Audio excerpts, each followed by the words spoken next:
The stars of promise, Genesis chapter 15. In chapter 14, Abram bravely rescued his nephew Lot after he was captured in a battle.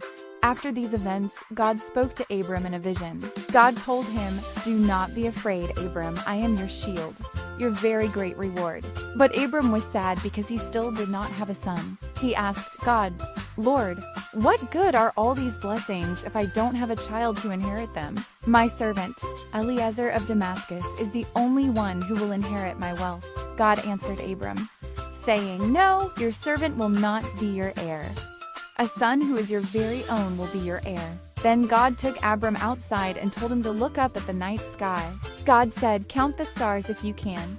So shall your descendants be." The Bible tells us that Abram believed the Lord, and because he trusted God, God counted it as righteousness. God reminded Abram, "I am the Lord who brought you out of Ur to give you this land to take possession of it." Abram asked God for a sign to know this promise was true. God told Abram to gather several animals, cut them in half, and lay the pieces opposite each other. In those days, people would walk between the pieces of the animals to make a solemn promise, a covenant. That night, Abram fell into a deep sleep. As the sun went down, a smoking firepot and a flaming torch, which represented God himself, passed between the animal pieces.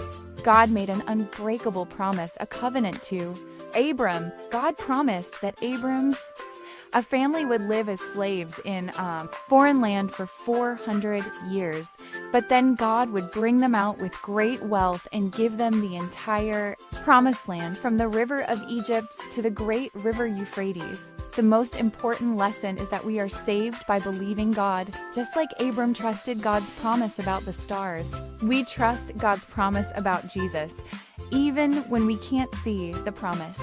Faith is believing that God will do what he says. Do you want to find out what they decide to do while they wait? Abram and Sarai are getting impatient for that promised son, and how it causes a little trouble. Read about this in chapter 16.